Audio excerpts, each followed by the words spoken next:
하나님의 말씀 베드로후서 2장 12절부터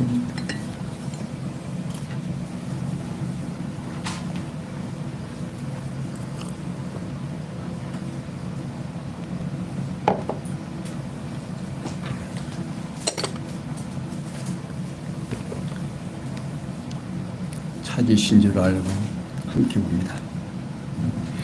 그러나 이 사람들은 본래 잡혀 죽기 위하여 난 이성 없는 짐승 같아서 그 알지 못한 것을 회방하고 저의 멸망 가운데서 멸망을 당하며 불의의 값으로 불의를 탐하며 낯이 연락을 기쁘게 여기는 자들이니 점과 흠이라.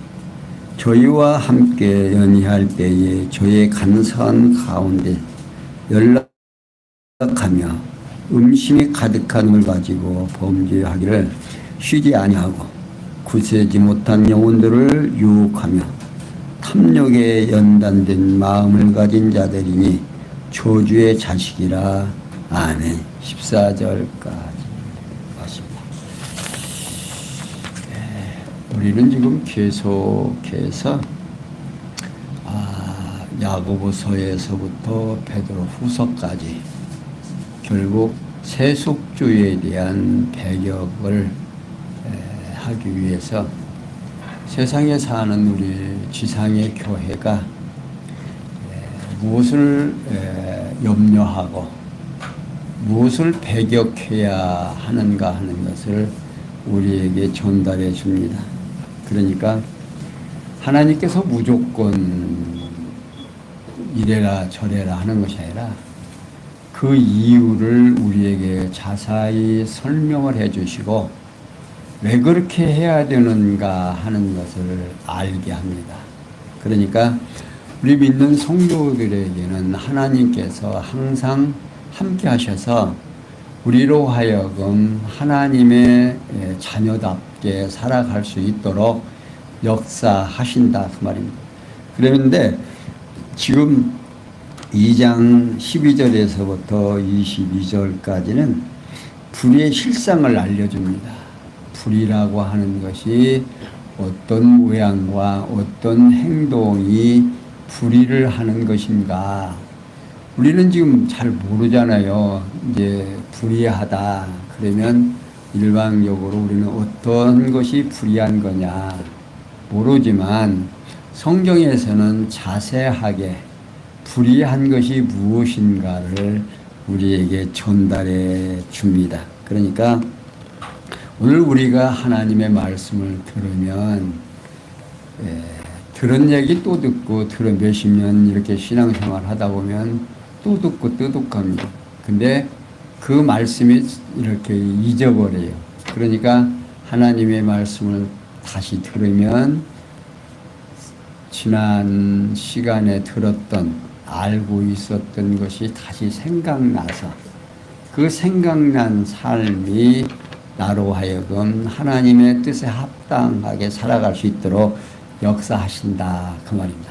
자, 그래서 앞에서 지금 11절까지 설명해 준 다음 바로 12절부터는 뭐라고 말씀하냐면 그러나 이 사람들은 본래 잡혀 죽기 위하여 난 이성 없는 짐승 같아서 그 알지 못한 것을 회방하고 저희 멸망 가운데서 멸망을 당하며 불의의 값으로 불의를 당하며 낮에 연락을 기쁘게 여기는 자들이니 점과 흠이라고 말하고 있습니다. 그러니까 베드로는 거짓 선생들의 행위와 결과에 대하여 앞에서 설명해 줬죠. 11절까지. 그런 다음 그들이 이제 어떻게 생긴 사람들이냐 하는 거죠. 먼저 그 형태에 대하여 우선 이 사람들은 본래 잡혀 죽기 위하여 난 이성 없는 짐승 같아서 라고 말한다. 그러니까 사람으로 보는 것이 아니라 짐승 같다 그 말입니다. 그러니까 모양은 사람 모양인데 실제로 그들은 짐승 같다는 거죠. 그러니까 사람은 이성을 가지고 있으나 짐승은 이성을 가지고 있지 않습니다. 그러니까 베드로는 거짓 선생들이 본래부터 잡혀 죽기 위해서 태어난 짐승과 같다라고 설명하고 있습니다. 곧 거짓 선생들이 짐승이나 다름없다는 거지요. 그리고 두 번째, 그 알지 못한 것을 회방하고. 자, 여기 그 알지 못한 것은요, 알지 못하는 자들, 또 당시 그리스도의 보냄을 받은 사도들과 전도자들을 의중에 있는 것으로 여겨집니다. 곧 베드로는 거짓 선생들이 천사들도 대항하여 비방하지 아니하는 사도들과 전도자들을 비방한다 그 말입니다. 그리고 그 다음 그 결과에 대하여 그렇게 비방하면 이들이 어떻게 되어지느냐 하는 거죠.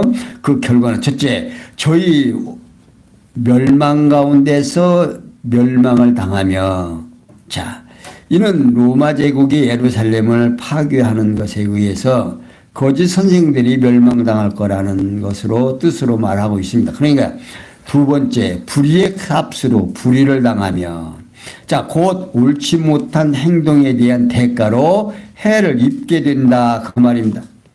그리고 베드로는 거짓 선생들에 대하여 낮에 연락을 기쁘게 여기는 자들이니 흠과 점과 흠이라고 말하고 있습니다. 그러니까 곧 거짓 선생들이 멸망을 앞에 두고 대낮에 먹고 마시며 쾌락을 즐기는 것이 그들의 오점이고 결론이라 그 말입니다. 결점이라는 거죠.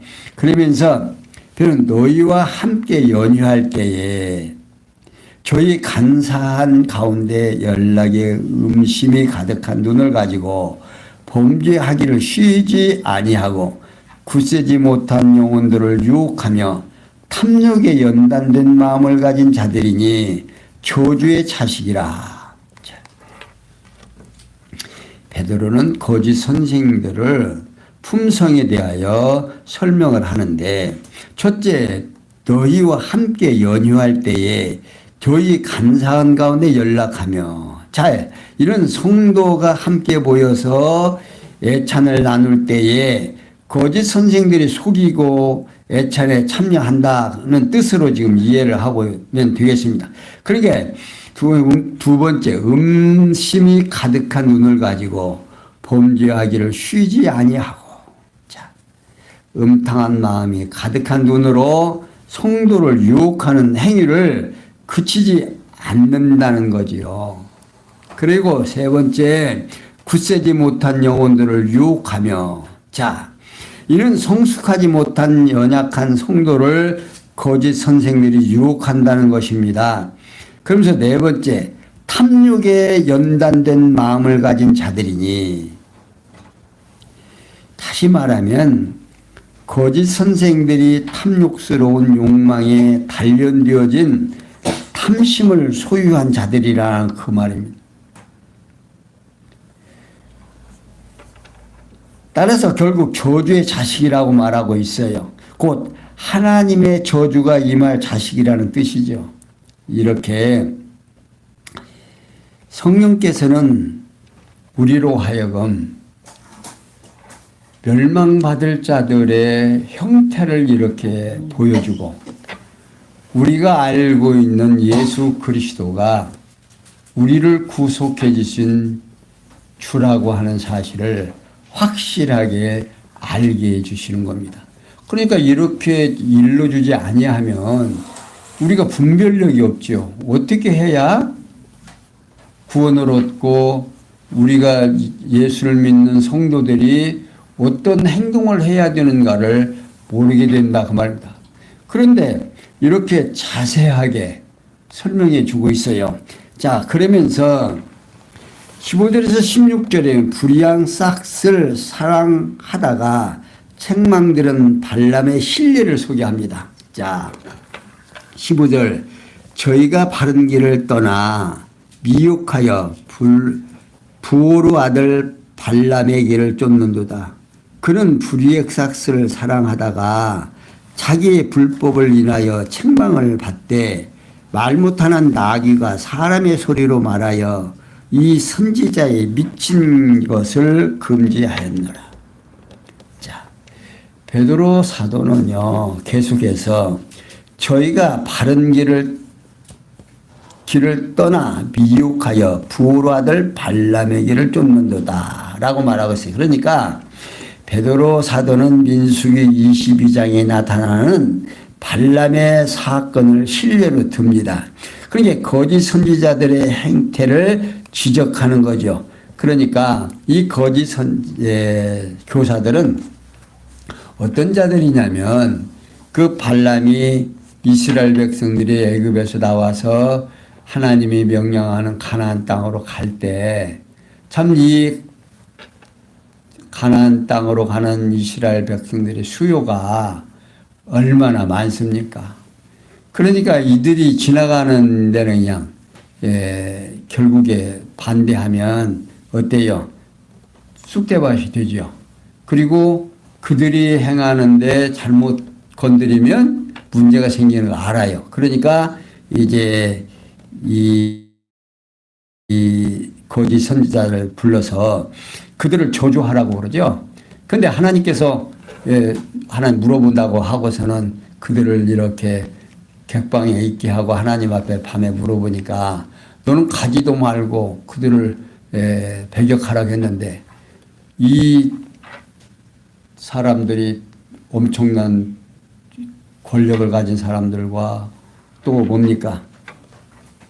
뇌물을 많이 준다고 하면서 이제 유혹하니까 안 간다고 했으면 되는데 그냥 따라가려고 또 하나님께 또 물어봅니다. 그러니까 따라가라 해놓으시고서는 천사를 시켜서 죽이려고 하니까 나귀가 어떻게 해요? 이 당나귀가 그냥 이딴 길로 몰고 가가지고서는 다리를 상하게 하니까 그냥 3번씩이나 치니까 결국 천사가 나타나서 이제 그 자기 앞에 서 있는 것을 보면서 나귀가 말 못하는 당나귀가 나를 왜 때리냐고 하면서 항의를 하죠. 그러니까 하나님께서 결국 허락을 하지만 그 당신이 사랑하는 백성들 그 사람이 저주한다고 해서 들지는 않지만 많은 것을 준다고 하니까 거기에 휩쓸려서 넘어가게 되는 이런 것을 제지를 한다. 더 이상 거기 가서 허튼 짓 못하도록. 그러니까 하나님께서 선택된 백성은 어떤 사건이 어떤 일이 있어도 누가 막아준다? 하나님이 딱 막는단 말. 그러니까 이 미친 것을 금지하느니라 하고 곧 발람이 재물을 사랑하여 옳지 못한 대가를 바라고 거짓 예언을 하려는 잘못에 대하여 여호와 하나님께서 나귀를 통하여 책망하며 발람 선지자의 미친 행동을 하지 못하도록 금하였다는 것을 곧 거짓 선생들이 가리킴은 모두가 재물에 대한 탐욕을 채우려는 욕망에서 나오는 거라는 걸 알려주는 거죠. 그러니까 이 지상의 잘못된 교사들이 잘못되는 모든 것들은 뭐 때문에? 욕심 때문에, 재물 때문에 그렇다고 말이에요. 그러니까 우리 인간이 살아가는 과정 속에서 그건 빼놓을 수가 없죠. 우리가 뭐 보이는 것은 보고 느끼고 생각하는 것들이 뭐에 다 보이는 것들이거든요. 그러니까 인간의 육체는 우리 인간은 욕심으로 어떻게 보면 똘똘 뭉쳐 있습니다. 그런데 거듭나고 중생한 나는 누구 좋은 대로 하나님이 기뻐하시는 대로 살아가려고 한다고 말입니다. 그러니까 우리 안에는 2개의 나가 있어요. 그러니까 거듭나고 중생한. 그러니까 하나님께서 선택된 성도는 누구의? 하나님이 기뻐하시는 삶을 살으려고 그러고 사단의 종이 된 육체는 누구 좋은 대로? 사단이 좋은 대로 살아가게 하려고 한다 그 말입니다. 그러니까 결국 내 안에서 하나님의 자녀가 된 나는 누구 뜻을? 하나님의 뜻을 생각하게 된다. 그러니까 오늘 우리들이 살아가는 과정 속에서 이 욕심이라고 하는 거, 물질이라고 하는 거 얼마나 조심해야 되는지 꼭 필요한 거예요. 그러니까 하나님께서는 성경에서는 우리에게 뭘 요구하십니까? 먹을 것과 입을 것이 있은즉 어떻게 하라? 족한 줄 알라고. 그러니까 하나님의 말씀을 들어오는 우리들에게는 먹을 것과 입을 것이 있은즉 족하게 여기라고 하는 그 말씀이 들어온다고 말입니다. 들어와서 조금 불편하면 어때요? 아껴 쓰고 또 여유가 있으면 또 쓰고. 그러니까 하나님께서 여유를 주면 여유 있는 대로 쓰고 없으면 없는 대로 쓰고. 그런데 먹을 것과 입을 것은 어때요? 꼭 필요해야 해요. 그건 꼭 필요한 거예요. 먹을 것과 입을 것 위에는 다 사치다 그 말이에요. 그러니까 하나님께서 먹을 것과 입을 것이 있은즉 족한 줄 알라라고 말하고 있습니다. 그러니까 우리가 이 땅에 사는 동안에 꼭 필요한 건 뭐예요? 먹을 것과 입을 것, 내가 거주할 수 있는 집이다 그 말이에요. 그러니까 오늘 우리의 삶이 하나님을 알고 나면 넉넉해지는 겁니다. 그게 사도 바울이 하는 말이 뭐예요? 나는 부유에 처할 줄도 알고 곤고함에 처할 줄도 안다 그 말입니다. 그게 곤고하면 곤고한 대로, 넉넉하면 넉넉한 대로 살아갈 수 있는 뭐예요? 지혜가 생기는 거죠. 그러니까 늘 범사에 감사할 수 있는 생각이 드는 거예요. 그러니까 이런 생각이 없으면 우리는 항상 이 욕심에 사로잡힐 수밖에 없다는 사실을 하나님께서는 너무나 잘 알고 계시니까 그걸 지금 우리로 하여금 배제할 수 있도록 이렇게 성경에 기록하고 우리로 하여금 이 욕심이라고 하는 녀석이 얼마나 무서운 것인가를 또 고약한 건가를 지금 설명해 주고 있습니다. 그러면서 17절에서 19절에 보면 허탄한 자랑과 음란으로 유혹하는 멸망의 노예로 행동함을 가르쳐 줍니다. 자, 17절. 이 사람들은 물 없는 샘이요 광풍에 밀려가는 안개니 저희를 위하여 캄캄한 어둠이 예비되어 있나니 저희가 허탄한 자랑의 말을 토하여 미혹한데 행하는 사람들에게서 겨우 피한 자들을 음란으로서 육체의 정욕 중에서 유혹하여 저희에게 자유를 준다 하여도 자기는 멸망의 종이니 누구든지 진 자는 이긴 자의 종이 됨이니라. 자, 베드로 사도는요 계속해서 이 사람들은 물 없는 샘이요 광풍에 밀려가는 안개니 저희를 위하여 캄캄한 어둠이 예비되었나니라고 말하고 있어요. 이게 베드로 사도는 거짓 선생들의 허구와 그 결국에 대하여 설명을 이렇게 자세하게 합니다. 어떻게 하는가? 먼저 그 허구에 관하여서 이 사람들은 물 없는 셈이요. 자, 곧 선생으로 자처하지만 아무데도 쓸모없는 거짓 선생이라는 뜻입니다. 그리고 두 번째, 광풍에 밀려가는 안개다 하는 겁니다. 이런 극심한 환란이 닥쳐오면 사라져버릴 허구인 존재들이라 그 말입니다. 나아가서 그 결국에 관하여 설명하는데 저희를 위하여 캄캄한 어둠이 예비되어 있나니 라고 말하고 있어요. 그러니까 여기 캄캄한 어둠이라는 말은요, 이는 밤을 일컫는 것으로서 창세기 1장 5절에 보면 일명지옥의 형태를 표현하고 있는 겁니다. 그러니까 베드로후서 2장 4절에서도 설명하고 있죠. 그런 게 이미 예비되어 있나니라는 말은 이미 준비되어 있다 그 말입니다. 준비가 완료되어 있어서 실제로 존재하고 있다는 사실입니다. 그러니까 하나님께서 태초에 천지를 창조하실 때에 창조된 땅이 흑암이 깊음 위에 있었는데 하나님께서 빛이 있으라 명하니까 빛과 어둠이 나눠졌다 그 말입니다. 창세기 1장 1절에서 5절에 있는 말씀. 곧 어둠은 지옥을 예비해 놓으신 거지요. 그러니까 거짓을 가르치거나 잘못 가르치는 선생들은 다 큰 심판을 받는다 그 말입니다. 야고보서 3장 1절에 따라서 베드로는 거짓 선생들을 위해서 하나님께서 창조해 놓으신 지옥이 이미 예비되어 있다 그 말입니다.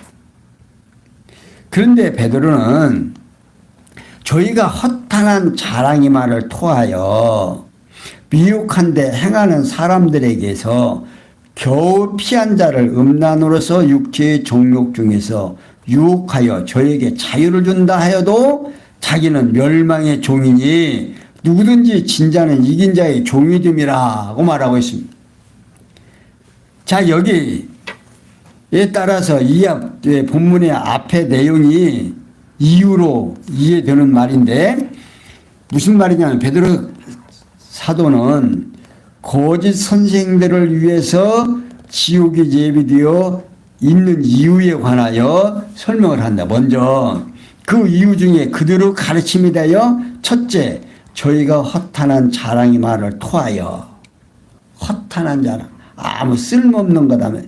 여기 허탄이라는 말은요, 텅 빈 공허 또는 무가치 등의 뜻을 가지고 있습니다. 그러니까 베드로는 거짓 선생들이 실속 없이 과도하게 부풀린 말들을 외쳐 가르치기 때문이라는 겁니다.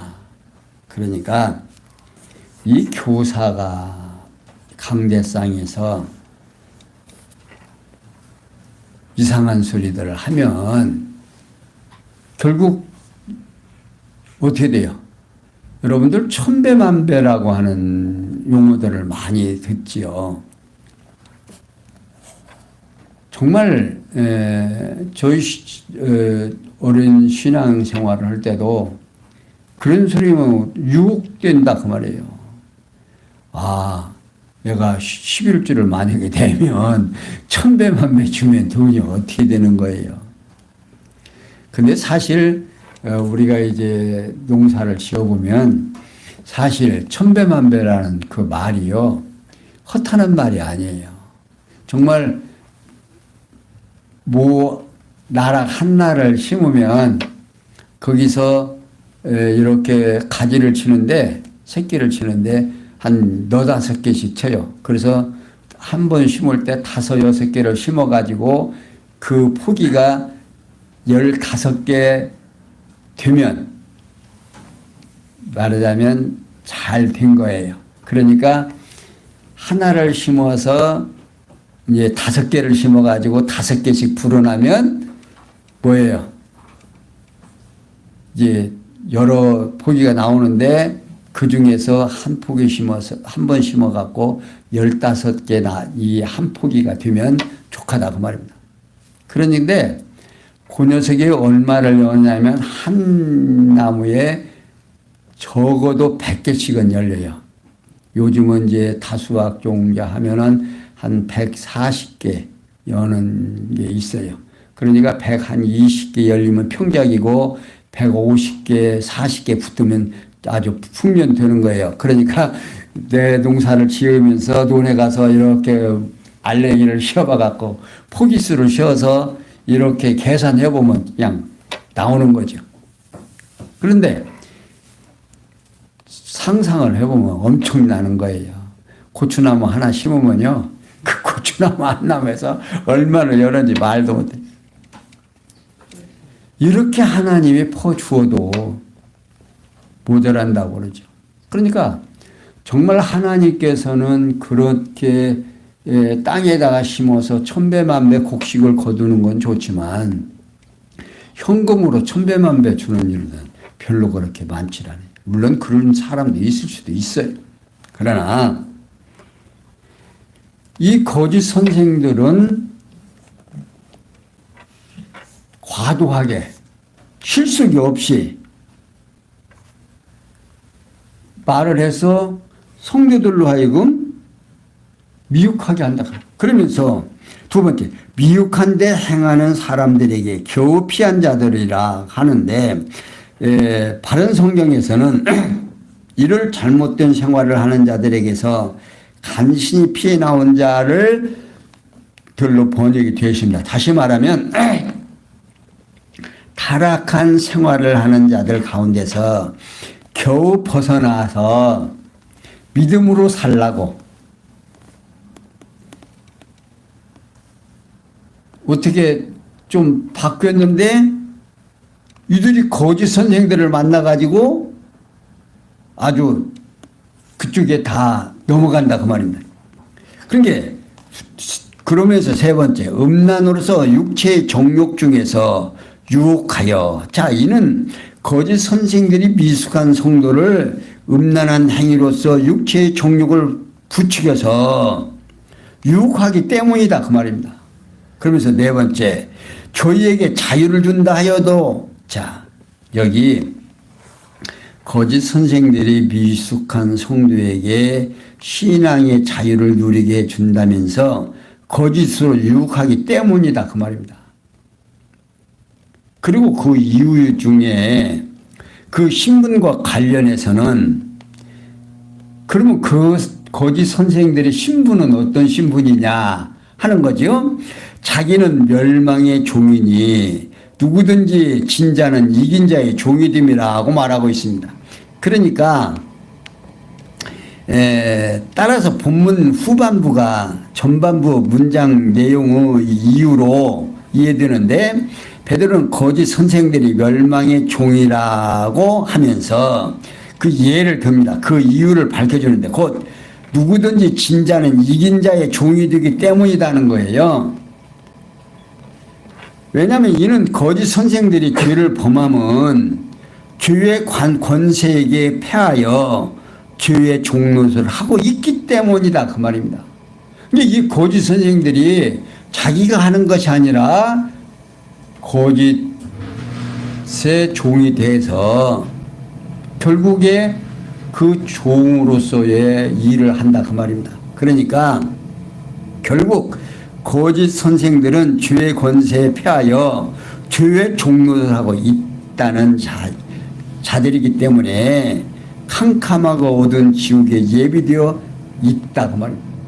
그러니까 이런 거짓 선생들의 신분은 이미 지옥 자식으로 선정된 자들이다 그 말이에요. 그러면서 20절에서 22절에 보면 더러움에서 피한 후에 다시 돌아간 자의 영혼을 알려줍니다. 20절, 만일 저희가 우리 주 되신 구주 예수 그리스도를 알므로 세상의 더러움을 피한 후에 다시 그 중에 얽매이고 지면 그 나중 형편이 처음보다 더 심하리니 의의 도를 안 후에 받은 거룩한 명령을 저버리는 것보다 알지 못하는 것이 도리어 저희에게 나으리라. 참 속담에 이르기를 개가 그 토하였던 것에 돌아가고 돼지가 씻었다가 더러운 구덩이에 도로 누웠다 함을 말이 저에게 응하였도다 하는 겁니다. 그러니까 이 더러움에 피한 후에 다시 들어간 자의 형편을 알려줌으로 증거하고 있습니다. 여기서 이제 베드로는 계속해서 만일 저희가 우리 주 되신 구주 예수 그리스도를 알므로 세상의 더러움을 피한 후에 다시 그 중에 얽매이고 지면 그 나중 형편이 처음보다 더 심하리니라고 말하고 있습니다. 여기서 그러므로 그런 거로 또는 그러한 까닭으로 등을 번역하는데 곧 앞에서 본 바와 같이 거짓 선지자들이 교회 권세에서 패하여 멸망의 종이 됨으로라는 뜻입니다. 그러니까 베드로는 거짓 선생들처럼 죄의 권세에 패하면 멸망의 종이 됨으로 예수 그리스도를 알므로 인해서 새 속에서 벗어났다가 다시 죄의 권세에 패하면 그 나중 형편이 처음보다 더욱 심하게 나빠진다는 겁니다. 곧 배교를 하게 되면 그 후 생활이 더욱 나빠지게 된다는 뜻입니다. 자, 여기서 이제 우리들이 잘못하면 큰 혼선에 빠질 수 있는 아주 중요한 대목입니다. 여기가 뭐냐면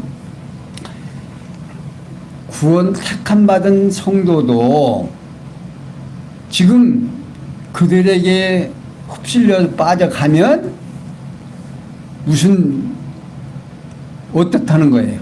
그러니까 성도 하나님의 선택된 백성도 지옥에 갈 수 있다 없다? 있다라고 얘기할 수 있는 대목이다 그 말입니다.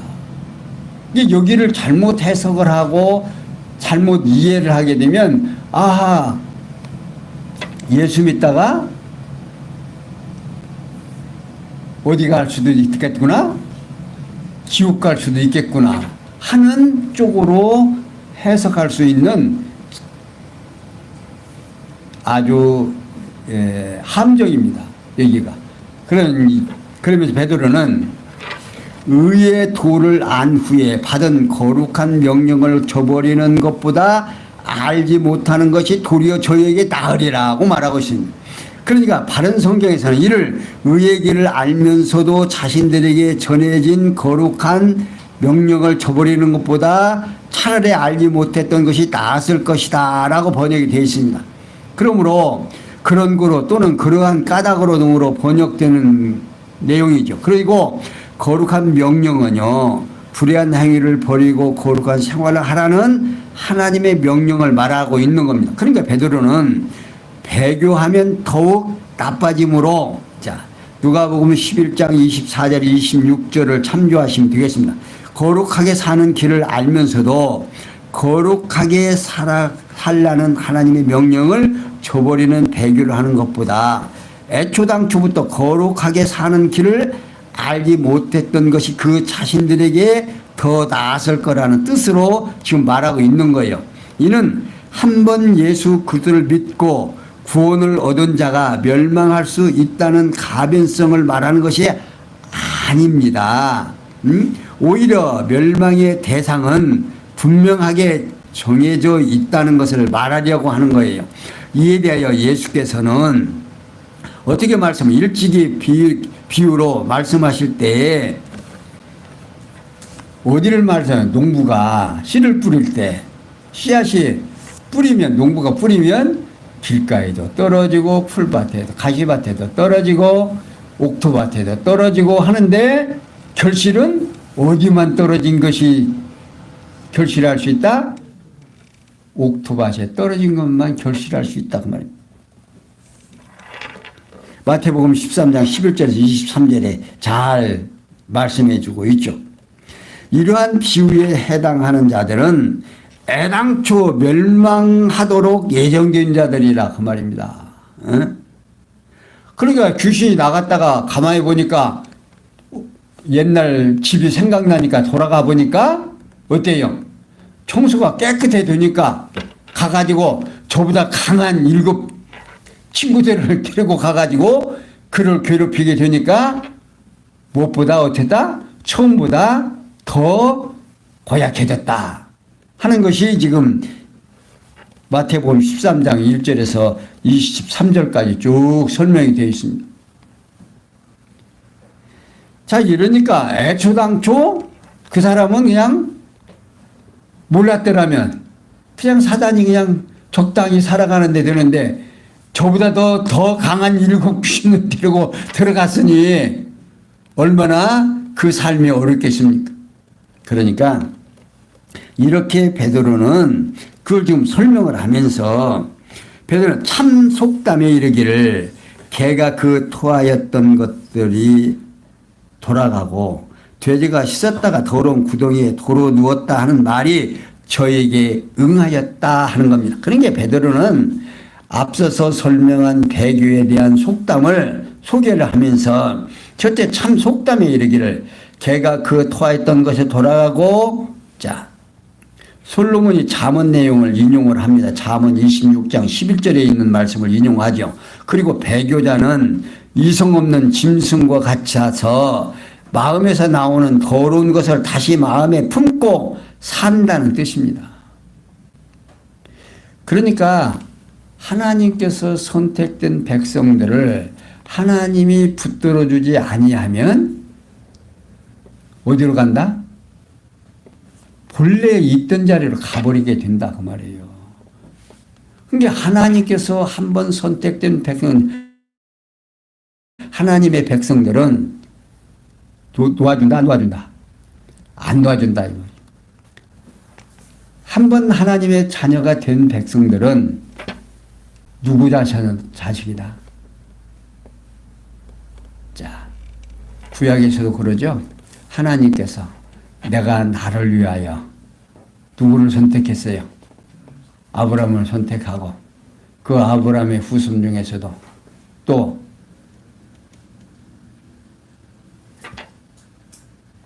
하나님이 선택하는 이삭과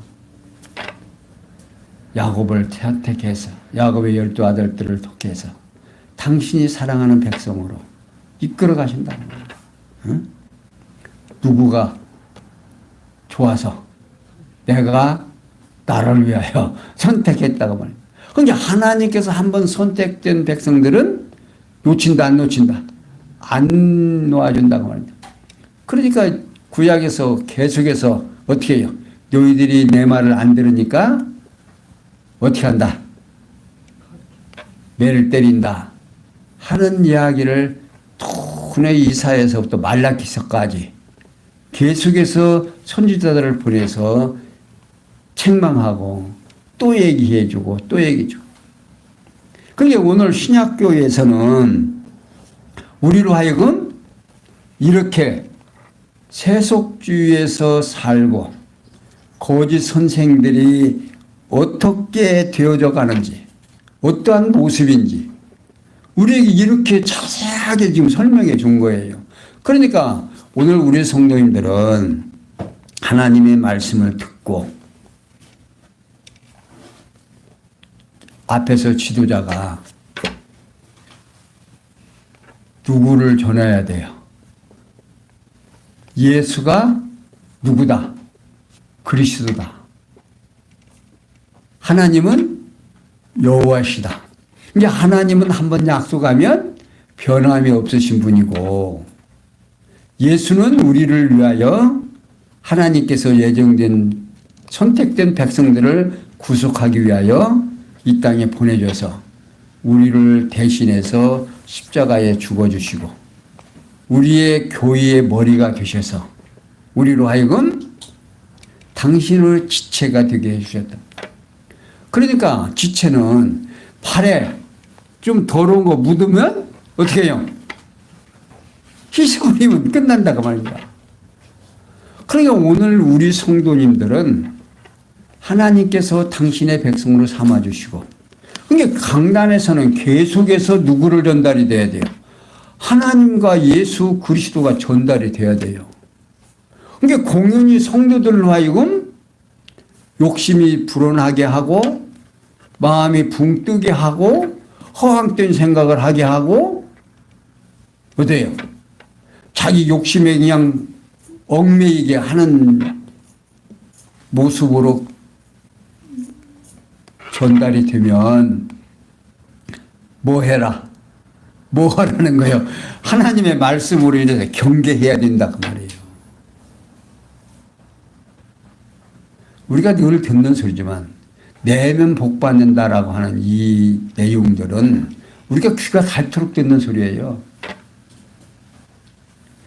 복 받았으니까 성경에서는 하나님께서 너희가 내가 지시하는 젖과 그 꿀이 흐르는 땅에 너희들을 보내주면 거기서 어떻게 한 거? 나온 것? 안 나온 거? 하나님이 주신 거에 대해서 11조를 내라고 한 거예요. 그러니까 내서 뭐 내가 이렇게 하면 복 받는 게 아니에요. 하나님이 이렇게 해주고 그거에 감사해서 하나님이 기뻐하시니까 이렇게 하는 거다 그 말. 그러니까 신약교회에서 예수님께서 무엇을 없이려고 율법이 요구하는 율법의 요구를 들어주시기 위해서 어디에 십자가에 피 흘려 돌아가셨다니 말입니다. 죽어주신 거예요. 피값으로 우리 성도들을 산 거예요. 그러니까 이 사실을 성도들에게 알게 해서 그 성도로 하여금 뭐에 감격해서 하나님의 은혜에 감격해서 오늘도 내일도 그 감격 속에서 살아가라고 성경을 주신 거예요. 앞에서 이미 성령이 하시는 일을 다 소개했죠. 성령이 어떻게 하는가? 성령이 이 땅에 왔다 안 왔다? 왔다는 것을 알게 하려고 능력을 행하게 하고 예수님이 가시면서 뭐라고 그래요? 제자들에게 나보다도 더 능력을 행할 거다라고 소개하더니 진짜 사도들이 예수님보다 더 많은 능력을 행했잖아요. 자, 이렇게 성경은 우리로 하여금 쏘거라 속지 말아라 썩지 말아라 그 말입니다. 이렇게 성경은 우리에게 전해주는 이 귀한 말씀을 우리는 듣고 들을수록 누가 생각나게 예수가 그리스도라는 사실이 생각나게 하려고 하는 거예요. 다른 거 생각나게 하려고 하는 게 아니다 그 말이에요. 그러니까 오늘 우리는 예수가 나를 위하여 하나님이 나를 얼마나 사랑하시기에 당신의 아들 예수 그리스도를 이 땅에 보내서 우리가 행해야 할 율법의 요구를 들어주시고 우리로 하여금 자유케 해주셨는가를 기억하시면서 오늘도 승리하시고 내일도 기쁨 속에서 살아가시는 우리 성도님들 되시기를 바라면서 오늘 여기까지 설명해 드렸습니다. 기도합니다. 영광의 하나님, 이렇게 귀하고 놀라운 소식을 우리들로 하여금 전달해 주시고 성경을 통해서 예수가 누구이고 하나님이 누구라는 사실을 이렇게 깨닫게 해 주십니다. 오늘 우리 지상의 교회가 하나님의 말씀을 통해서 더욱 튼튼해지고 오늘 이 귀한 말씀을 듣는 성도들의 마음속에 하나님이 나를 얼마나 사랑하는가를 기억하고 다시 한번 또 생각하는 귀한 시간 되게 해주셔서 그 마음에 기쁨이 넘치고 하나님의 은혜에 늘 감격하는 삶 되도록 은혜 베풀어 주시옵소서. 모든 것이 합력해서 선을 이룰 줄 믿사옵고 예수 그리스도의 이름으로 기원하옵나이다. 아멘.